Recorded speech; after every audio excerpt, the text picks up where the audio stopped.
This is Duke University. Louis Mfangavo is practicing mindfulness meditation. She has traveled here to Duke to learn the technique with the goal of introducing it back to her home in Moshi, Tanzania, where she runs a program for orphans. Close your eyes. Mfangavo hopes to train the orphanage children and staff in this method of mindfulness as a way to mitigate behavioral problems. She is working with a team at Duke that includes Dr. Michelle Bailey at Integrative Medicine and Professor Kate Whetten in the Global Health Institute.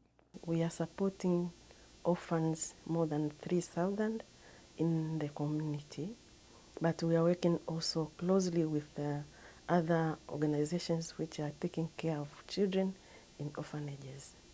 And working with children, working with orphans, they are experiencing trauma and emotional problems. There's a lot of literature right now on the benefits of mindfulness for a number of health conditions, but in general terms, it really does help to improve the immune system, helps to decrease inflammation that's within the body that can lead to things like cardiovascular disease. There have been a few studies looking at the utility of mindfulness meditation with reducing blood pressure for people. And more generally, just reducing stress, which certainly can increase inflammation within the body and lead to a whole host of diseases. Public health, we're always focused on how do we improve the health and well-being, which includes emotional well-being, which is often correlated with health. And actually, when you look at a number of the studies we've done, one of the biggest predictors of health declines, and if you look just at illness, of immune response, is emotional well-being.